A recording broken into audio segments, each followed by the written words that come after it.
Ha geldim. İyi akşamlar Haşmet Bey amca. İyi akşamlar oğlum. Suya baktıysan daha gelmedi. Biz de onu merak etmiştik. Yok. Ha, su yanımda da şey lazım bize ya. Süt lazım, süt. Süt mü? Süt. Ne sütü? Anne sütü. Aa, ne oluyor çocuklar? Canan abla yemek vakti gelmiş. Meclis seni göreve çağırıyor.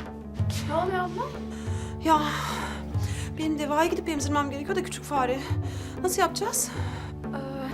Sen git o zaman. Babam yukarıda. Ben çıkar konuşur oyalarım onu. Ama bak çabuk gel, tamam mı? Tamam gidelim o zaman da. Siz bir dakika bekleyin, hemen geliyoruz Sibel Hanım.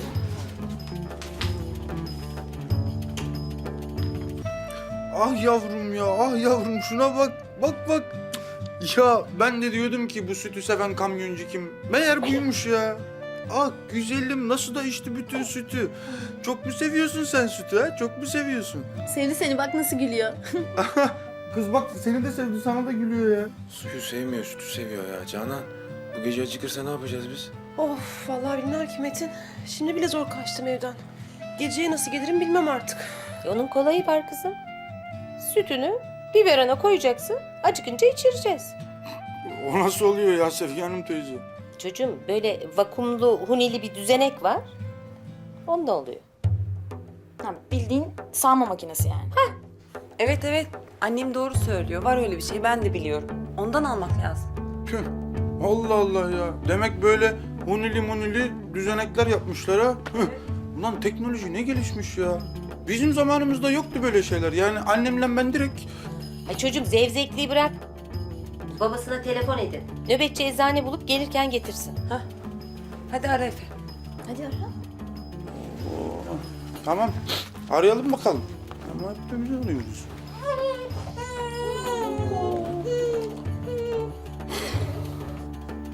Eğer iyi bir şeyler yapıp kazanabilirsem çok büyük fırsat. Ama çok orijinal bir şey bulmam lazım. Ne olabilir? İyi düşün oğlum.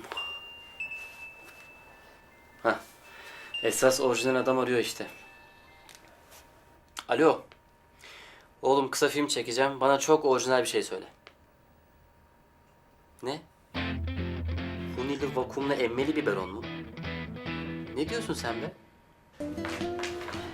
Ayşe teyze, ablam gelmedi mi daha?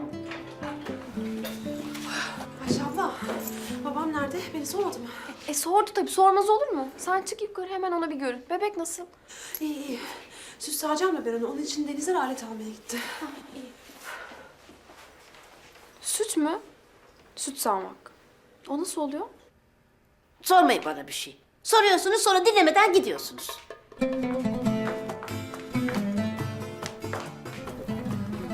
Oğlum nerede kaldın?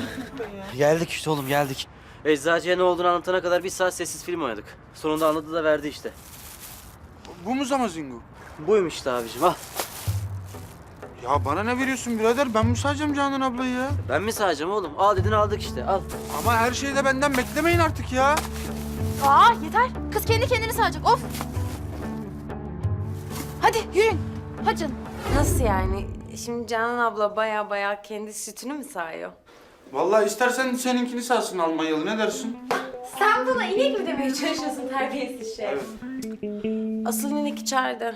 Notlarından belli. Mine ayıp oluyor ama. Ne var be?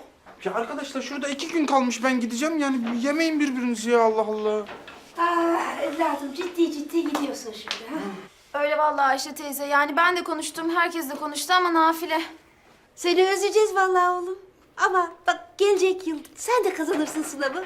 Yine aramıza katılırsın ha? Gelmiyor işte. Ancak bu kadar verebildim. Yavrum yiyeceksin, içeceksin, şu stresi atacaksın. Her şey düzelecek bak gör. Hem Sevgi teyze bol bol su da içsin dedi. Doğru. Su da içeceksin, yiyeceksin. Her şey düzelecek. Şimdi çocuklar alın bunu da bir an önce götürün. Oho! Urla çetesi toplanmış yine. Ne arıyorsunuz burada? Oo Kamil amca. Hah, merhaba.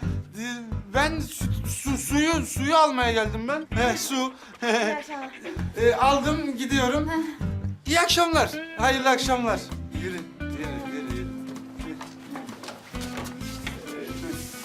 Deniz, sen ne arıyorsun burada? Senin evinde mi yakınlarda? Ha, Kamil amca ben de... Aslında Aslı'yı almaya gelmiştim. İzin verirseniz dışarı çıkmak istiyorduk da. Kocaman adam oldunuz. Urla'da benden izin mi alıyordunuz? Aslı senin kardeşin sayılır. Yalnız çok geç kalmayın olur mu?